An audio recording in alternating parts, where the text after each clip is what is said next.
नमस्कार, आप देख रहे हैं राष्ट्र प्रथम। मैं हूं जिगर। हमारे आसपास समय के आर पार में आज बात करेंगे गुजरात में चुनावी गतिविधियां और राजनीतिक हलचल तेज हो चुकी है। दोस्तों, गुजरात चुनाव से पहले सभी राजनीतिक दलों की तैयारी शुरू हो चुकी है। आम आदमी पार्टी ने चुनाव के लिए अभी से अपनी पूरी ताकत झोंक दी है। दिल्ली के सीएम अरविंद केजरीवाल गुजरात के कई दौरे कर चुके हैं। गुजरात में अब आम आदमी पार्टी की एंट्री से चुनाव इंटरेस्टिंग हो चुका होगा। गुजरात चुनाव करीब है और जनवरी 2022 से ही तैयारी थोड़ा मूर्त रूप में दिखने लगी थी, लेकिन इस महीने से बीजेपी ने 12 सदस्यों की कोर कमेटी का गठन किया। उसके बाद कोर कमेटी का काम शुरू हो चुका है। चुनाव अभी तक उसकी जो तारीख है वो आई हुई नहीं है, लेकिन चुनाव तक पार्टी की मदद करना ये कोर कमेटी का लक्ष्य होगा।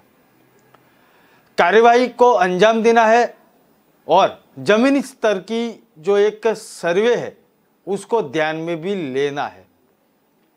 बीजेपी की ये 6 लोगों की टीम है जो कोर कमेटी बनाई हुई है और उसके अनुभव के आधार पर भाजपा गुजरात में अपनी चुनावी रणनीति तैयार करेगी और इस साल के आखिरी में होने वाले विधानसभा चुनाव में प्रदेश की 182 सीटों पर चुनाव भी भारतीय जनता पार्टी लड़ेगी। केजरीवाल को क्यों चाहिए बीजेपी के पन्ना प्रमुख, इस पे भी हम बात करेंगे। लेकिन गुजरात दौरे पर हफ्ते में 1-2 बार आने वाले अरविंद केजरीवाल पिछली बार आए थे, तब क्या बोला था वो सुन लेते हैं। प्रधानमंत्री के दफ्तर में एक सज्जन काम करते हैं, मीडिया एडवाइजर हैं, शायद हिरेन जोशी जी मीडिया एडवाइजर है। हिरेन जोशी जी हैं, एक मीडिया एडवाइजर हैं प्रधानमंत्री के। मेरे को कई एडिटर्स दिखा रहे थे, बड़े बड़े चैनलों के, हमारे देश के बड़े बड़े चैनलों के मालिक, उनके एडिटर्स, उनको क्या गंदी गंदी गालियां लिख के भेजते हैं। वो केजरीवाल को दिखाया तो ये कर देंगे, केजरीवाल को दिखाया तो वो कर देंगे, आम आदमी पार्टी को दिखाने की जरूरत नहीं है, आप अपने चैनल का दुरुपयोग कर रहे हो, हम तुम्हारा ये कर देंगे, वो कर देंगे, फलाना कर। क्या धमकियां दे रहे हैं वो? ऐसे देश चलाएंगे? ऐसे धमकियां देंगे? फिर फोन कर करके धमकियां देते हैं। मैं आज यहां से हिरेन जोशी जी को एक ही चीज कहना चाहता हूं, अगर किसी ने आपके स्क्रीनशॉट जो आप इनको मैसेज भेज रहे हो इन्होंने सोशल मीडिया में डाल दिए, आप भी और प्रधानमंत्री जी शक्ल दिखाने लायक नहीं बचोगे इस देश के अंदर। और ये जो आप धमकियां देते हो ना, कईयों ने रिकॉर्डिंग करके रख रखी है आपकी। अगर किसी दिन किसी ने आपकी रिकॉर्डिंग सोशल मीडिया में डाल दी, शक्ल दिखाने लायक नहीं बचोगे। बंद करो ये गंदगी, बंद करो इस तरह से मीडिया को धमकाना। आम आदमी पार्टी ने गुजरात विधानसभा चुनाव के लिए अभी से अपनी पूरी ताकत लगा दी है। गुजरात की जंग में आम आदमी पार्टी बीजेपी के चुनावी शतरंज के सबसे अहम खिलाड़ियों पर नजर गड़ाए हुए है। आपकी नजर बीजेपी के पन्ना प्रमुखों पर है। आप नेता अरविंद केजरीवाल ने सीधे सीधे ये बात जाहिर भी कर ली है। बीजेपी में पन्ना प्रमुखों की एक खास भूमिका होती है और पार्टी के बेहतर प्रदर्शन में उनका अहम रोल भी होता है। आखिर केजरीवाल को बीजेपी के पन्ना प्रमुख क्यों चाहिए, उसके ऊपर भी हम बात करेंगे। इसके पहले पीएम नरेंद्र मोदी क्या बोल रहे हैं वो सुन लेते हैं। देश में मुफ्त की रेवड़ी बांटकर वोट बटोरने का कल्चर लाने की भरसक कोशिश हो रही है। ये रेवड़ी कल्चर देश के विकास के लिए बहुत घातक है।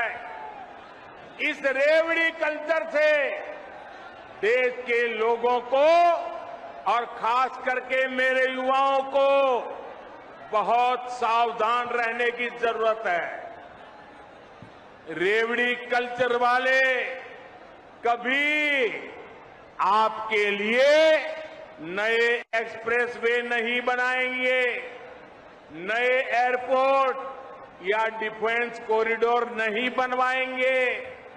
रेवड़ी कल्चर वालों को लगता है कि जनता जनार्दन को मुफ्त की रेवड़ी बांटकर उन्हें खरीद लेंगे। हमें मिलकर उनकी इस सोच को हराना है।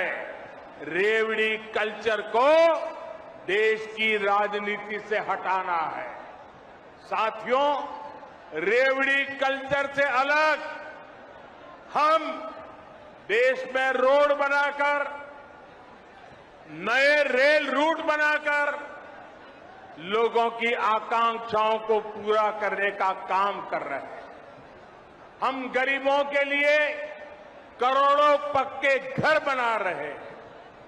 दशकों से अधूरी सिंचाई परियोजनाएं पूरी कर रहे हैं।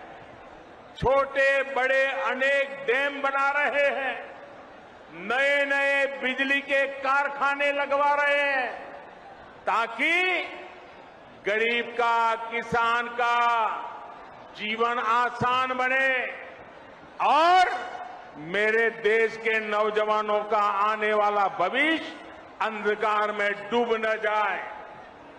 साथियों, इस काम में मेहनत पड़ती है, दिन रात खटना पड़ता है, खुद को जनता की सेवा के लिए समर्पित करना होता है। मुझे खुशी है कि देश में जहां भी हमारी डबल इंजन की सरकार है, वो विकास के लिए इतनी मेहनत कर रही है। डबल इंजन की सरकार मुफ्त की रेवड़ी बांटने का शॉर्टकट नहीं अपना रही। डबल इंजन की सरकार मेहनत करके राज्य के भविष्य को बेहतर बनाने में जुटी है। और साथियों, आज मैं आपको एक और बात भी कहूंगा। देश का संतुलित विकास छोटे शहरों और गांवों में भी आधुनिक सुविधाओं का पहुंचना, ये काम भी एक प्रकार से सच्चे अर्थ में सामाजिक न्याय का काम है। जिस पूर्वी भारत के लोगों को, जिस बुंदेलखंड के लोगों को दशकों तक सुविधाओं से वंचित रखा गया, आज जब वहां आधुनिक इंफ्रास्ट्रक्चर बन रहा है तो ये सामाजिक न्याय भी हो रहा है। यूपी के जिन जिलों को पिछड़ा मानकर उन्हें अपने हाल पर छोड़ दिया गया था, वहां जब विकास हो रहा है तो ये भी एक तरह का सामाजिक न्याय है। गांव गांव को सड़कों से जोड़ने के लिए तेजी से काम करना, घर घर तक रसोई गैस का कनेक्शन पहुंचाना, गरीब को पक्के घर की सुविधा देना, घर घर में शौचालय बनाना, ये सारे काम भी सामाजिक न्याय को ही मजबूत करने वाले कदम है। बुंदेलखंड के लोगों को भी हमारी सरकार के वडाप्रधान नरेंद्र मोदी जब बुंदेलखंड में थे तब रेवड़ी कल्चर का शब्द का एक प्रयोग किया था और उसके बाद देश भर में मुफ्त में वादे जो दिए जाते हैं उसके ऊपर चर्चा शुरू हो चुकी है। गुजरात में चुनावी माहौल है और इस बार ये रेवड़ी कल्चर वाला मामला सुप्रीम कोर्ट तक पहुंच चुका है। गुजरात विधानसभा चुनाव के लिए अभी से अपनी पूरी ताकत आम आदमी पार्टी झोंक रही है। केजरीवाल गुजरात के कई दौरे कर चुके हैं और गुजरात की जनता से कई वादे पर कर चुके हैं। अब केजरीवाल ने कहा है कि हमें बीजेपी के नेता नहीं चाहिए, हमें बीजेपी के पन्ना प्रमुख और कार्यकर्ता चाहिए। इसके ऊपर भी बात करेंगे, लेकिन केजरीवाल जब गुजरात में आए थे तब क्या बोला था वो सुन लेते हैं। पिछले कई दिनों से गुजरात के सरकारी कर्मचारी बड़ा व्यग्र प्रदर्शन कर रहे हैं। सभी सरकारी कर्मचारी बहुत दुखी हैं, बहुत गुस्से में हैं और पहली बार देखा गया जिस तरह से सेक्रेटेरिएट का घेराव किया गया, जिस तरह से इतनी बड़ी संख्या के अंदर सरकारी कर्मचारी सड़कों के ऊपर हैं। उनकी मेन डिमांड है ओल्ड पेंशन स्कीम लागू की जाए। मैं उन सब साथियों को आश्वासन देता हूं, गारंटी देता हूं कि आम आदमी पार्टी की सरकार बनेगी तो गुजरात के अंदर हम ओल्ड पेंशन स्कीम लागू करेंगे। कल ही पंजाब के सीएम ने ऐलान किया है कि उन्होंने पंजाब के अंदर ओल्ड पेंशन स्कीम लागू करने की तैयारी करने के लिए ऑर्डर दे दिए हैं। तो जैसे पंजाब में अब लागू करने जा रहे हैं, वैसे ही हम लोग गुजरात में भी ओल्ड पेंशन स्कीम लागू करेंगे। मेरी सभी सरकारी कर्मचारियों से निवेदन है, आप अपना संघर्ष जारी रखिए। अगर ये सरकार कर देती है तो ये सरकार कर दे, अगर नहीं करती है तो 2 महीने के बाद जब सरकार बदलेगी तो हम करेंगे। बीजेपी के पन्ना प्रमुख कार्यकर्ता चाहिए ऐसा अरविंद केजरीवाल ने अपनी मंशा जाहिर कर ली थी। बड़ी संख्या में हमारे साथ जुड़ रहे हैं कार्यकर्ता, उसका भी उसने दावा किया। दरअसल बीजेपी की राजनीति और रणनीति को जानने वाले सभी को पता है कि पन्ना प्रमुख बीजेपी की चुनावी रणनीति का एक बहुत बड़ा अहम हिस्सा भी है। यह चुनाव से पहले से लेकर वोटिंग वाले दिन तक बीजेपी की रणनीति को जमीनी स्तर पर उतारने का काम करते हैं। आम आदमी पार्टी उसी जगह पर चोट करने की कोशिश कर रही है और जहां पर सबसे ज्यादा दर्द बीजेपी को हो रहा है, इस पर बीजेपी का पलटवार भी आया है। गुजरात बीजेपी के प्रवक्ता यमल व्यास ने उसी टाइम बोला था कि बीजेपी के कार्यकर्ता अनुशासित और पार्टी के लिए समर्पित है और वे किसी भी बातों में आने वाले नहीं है। व्यास ने कहा था कि आम आदमी पार्टी का जमीन पर कोई आधार नहीं है, उन्हें पता नहीं है कि सोशल मीडिया के जरिए चुनाव नहीं जीते जाते और आपको यह सब गोवा, उत्तराखंड, यूपी में भी मिल गया है। गुजरात में उनका कोई आधार नहीं है और यहाँ उनकी दाल नहीं गलने वाली। उसके असंसदीय भाषा का इस्तेमाल वो लोग यहाँ आते हैं और करते हैं, ऐसा बीजेपी के प्रवक्ता की बात सामने आई थी। अब खबरों में बने रहने के लिए इस तरह की बातें भी वो करते हैं। इसी बीच रेवड़ी कल्चर के बारे में गुजरात भारतीय जनता पार्टी प्रदेश प्रमुख CR पाटिल ने क्या बोला था वो सुन लेते। અને આ રેવડીના ચક્કરમાં કોઈ ગુજરાતનો કોઈ વ્યક્તિ આવે એમ નથી। ગુજરાતના લોકો મહેનત કરીને ખાવામાં માને છે અને એટલે જ ધોમ ધકતા તાપની અંદર પણ 44-45ની ગરમીની અંદર પણ કોઈ મજૂર કામ કરીને પોતાના દીકરાઓને, પોતાના બાળકોને, પોતાના કુટુંબને મહેનતનું ખવડાવે છે। આ રીતે રેવડી ખાવાની એને આદત નથી। એ ગુજરાતની પ્રજાની માનસિકતાને નબળી કરવાનો કે નબળી આંકવાનો પ્રયત્ન ના કરે, એ તમારા વતી હું આજે એને વોર્નિંગ આપું છું। તમારા માધ્યમથી એને કહેવા માંગુ છું કે આ ગુજરાતી પ્રજા ખમતીદર પ્રજા છે। પથ્થરમાંથી પાણી કાઢવાની એની તાકાત છે, એને આળસુ બનાવવાનો પ્રયત્ન ના કરવો જોઈએ। केजरीवाल ने कहा था कि भाजपा कार्यकर्ताओं को भुगतान भाजपा से लेते रहना चाहिए, लेकिन अंदर से ही उन्हें आपके लिए काम करना चाहिए। केजरीवाल ने कहा कि राज्य में उनकी पार्टी के सत्ता पे आने पर भाजपा कार्यकर्ताओं को भी आम लोगों की तरह सभी गारंटियों का लाभ मिलेगा। आपके राष्ट्रीय संयोजक ने कहा कि हम भाजपा के नेताओं को अपनी पार्टी में शामिल नहीं करना चाहते।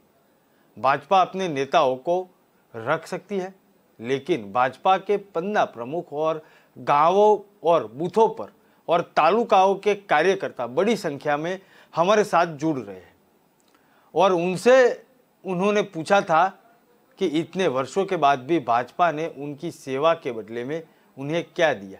केजरीवाल बोल रहे हैं कि अपनी ही पार्टी के कार्यकर्ताओं और उनके परिवार के सदस्यों को मुफ्त और गुणवत्तापूर्वक शिक्षा, स्वास्थ्य सेवा और मुफ्त बिजली जैसी सुविधाओं की पेशकश नहीं की, लेकिन आम आदमी पार्टी उनसे कल्याण की परवाह करेगी। केजरीवाल ने कहा था कि भाजपा कार्यकर्ता अपनी पार्टी में ही रह सकते हैं, लेकिन आम आदमी पार्टी के लिए काम कर सकते हैं। इस बीच गुजरात का दौरा वडाप्रधान नरेंद्र मोदी भी हफ्ते में एक बार तो यहाँ पे आते हैं, वर्चुअल नहीं तो फिजिकली। इस बार भी आने वाले हैं 9 तारीख को, एक कार्यक्रम भी आया हुआ है। लेकिन पिछली बार जब आए तब पीएम नरेंद्र मोदी ने क्या कहा था वो सुन लेते हैं। मुझे पहुंचने में देर हो गई, अब 10 बज गए हैं, तो मेरी आत्मा कहती है कि मुझे कानून नियम का पालन करना चाहिए और इसलिए मैं आप सबकी क्षमा मांगता हूं। लेकिन मैं आपको विश्वास दिलाता हूं कि मैं दोबारा यहां फिर से आऊंगा और आपका ये जो प्यार है उसे मैं ब्याज समेत चुकता करूंगा।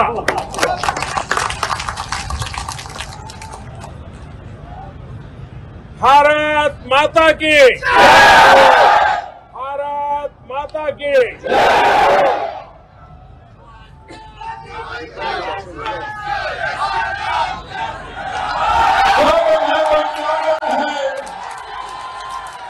स्वागत है भाई, स्वागत है,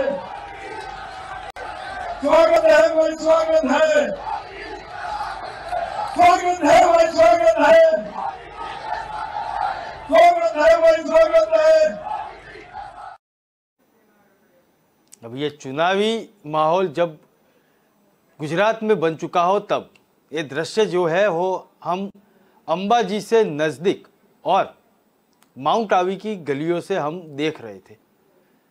पिछले हफ्ते जब वडाप्रधान नरेंद्र मोदी नवरात्रि के दौरान अंबाजी पहुंचे थे और रोड शो भी किया था, उसके बाद जब आबू पहुंचे तब ये दृश्य और ये बात उन्होंने कही थी। बात कर रहे थे हम आम आदमी पार्टी की, तो उनके मुखिया बोल रहे हैं केजरीवाल कि भारतीय जनता पार्टी के कार्यकर्ता बुद्धिमान है, भीतर से आम आदमी पार्टी के लिए काम करो, ऐसा वो बोल रहे थे। आम आदमी पार्टी की गुजरात इकाई के महासचिव मनोज सोरठिया पर हुए हमले का मुद्दा भी उन्होंने उठाया था और आशंका जताई थी कि आपका समर्थन करने के लिए गुजरात के लोगों पर कई और हमले हो सकते हैं। ये आरोप उन्होंने गुजरात के चुनावी प्रवास में और एक जनसभा को संबोधित करते हुए बोला था। उन्होंने कहा था कि मनोज सोरठिया पर हुआ हमला का पता चलता है तो भाजपा हताश नजर आ रही है और यह समझ में नहीं आ रहा है कि क्या किया जाए। इसी बीच गृह मंत्री अमित शाह भी उनके गृह राज्य गुजरात में कई दौरे कर चुके हैं। पिछली बार भी वो आए थे और एक संबोधन में उन्होंने क्या कहा था वो सुन लेते हैं।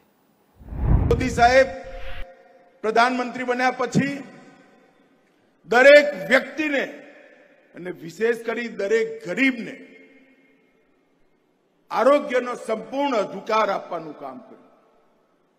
પ્રધાનમંત્રી આયુષ્યમાન ભારત યોજના હેઠળ દેશના 60 કરોડ ગરીબોને 5 લાખ સુધીની બધી જ સારવાર એક આનો પણ ચૂકવ્યા વગર થાય એ પ્રકારની વ્યવસ્થા આયુષ્યમાન ભારત યોજના હેઠળ નરેન્દ્રભાઈએ કરી। મિત્રો 60 કરોડ લોકો જે ક્યારે પોતાના મોટા ઓપરેશનની કલ્પનાએ નતા કરી શકતા।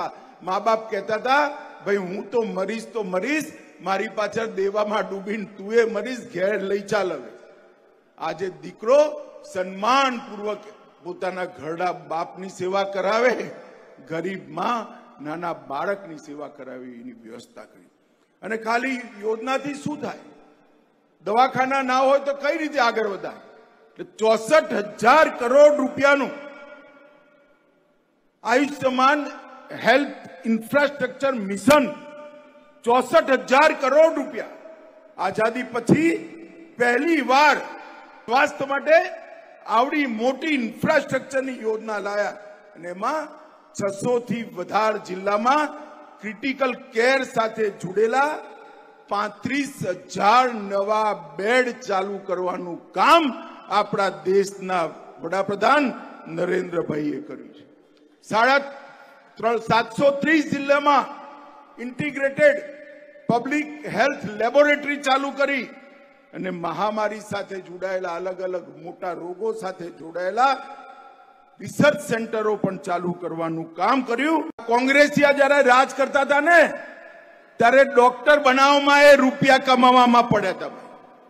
નરેન્દ્રભાઈ સાહેબે આ આખી વ્યવસ્થાને સુધારવાનું કામ કર્યું ને પરિણામ જુઓ સાહેબ. એક વ્યક્તિ સંકલ્પ કરે તો કેટલું જલ્દી પરિવર્તન આવતું હોય છે. 2013-14માં મેડિકલ કોલેજોની સંખ્યા દેશમાં પ્રાઇવેટ અને સરકારી બંને ભેગી થઈ 387 થી. કેટલી હતી જરા જોરથી બોલો ભાઈ. 387. એકવાર બોલો જોરથી. અને આજે 21-22માં 387 થી વધી 600 મેડિકલ કોલેજો આ દેશની અંદર બનાવવાનું કામ નરેન્દ્ર મોદીજીએ કર્યું. એમબીબીએસ ની સીટો 51,348 હતી અને 21-22માં એમબીબીએસ ની સીટો 89,875 થઈ ગઈ. અને પીજી ની સીટો, એમડી અને એમએસ ની સીટો 31,185 થી એમાં વધી 60,202 પીજી ની સીટો કરવાનું કામ કર્યું. મિત્રો 8 વર્ષના ટૂંકા ગાળામાં ડબલ સંખ્યા વધારી.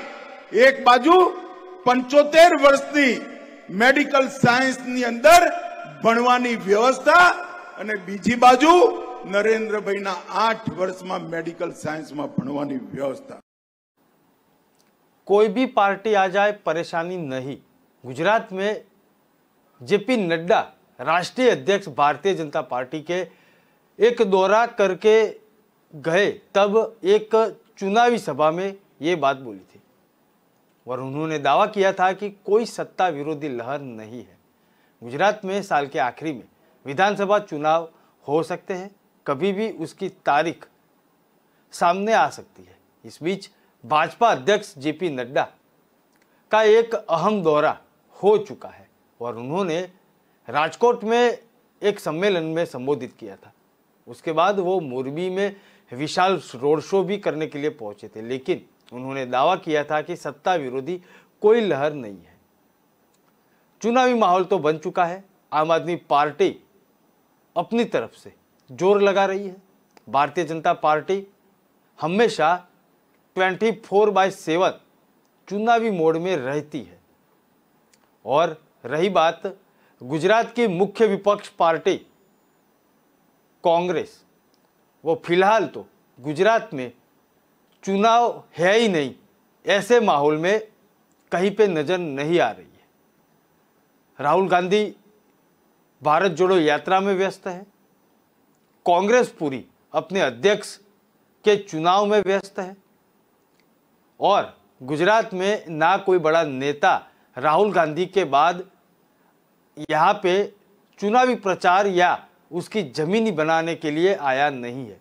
पिछली बार 1-1.5 महीने पहले राहुल गांधी आए थे और अहमदाबाद में एक सभा का आयोजन किया गया था. उसके बाद प्रियंका गांधी यह नवरात्रि में आने वाली है ऐसा समाचार आया था, लेकिन ऐसी कोई बात नहीं बनी.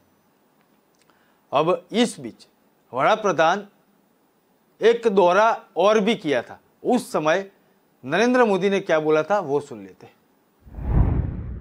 भाइयों और बहनों, जब हमारी नारी सम्मान की बात करते हैं तो हमारे लिए ये बहुत सहज सी बात लगती है, लेकिन जब इस गंभीरता से इस पर विचार करते हैं तो पाते हैं कि हमारे संस्कारों में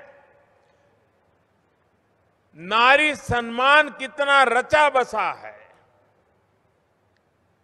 दुनिया भर में जो शक्तिशाली लोग होते हैं, जहां शक्ति की चर्चा होती है तो उनके साथ उनके पिता का नाम जुड़ता है। भाई आ फलाना भाई नो छोकरो आ बहादुर છે એવું કે ના કે भारतनी परंपरा जुदी है। भारत में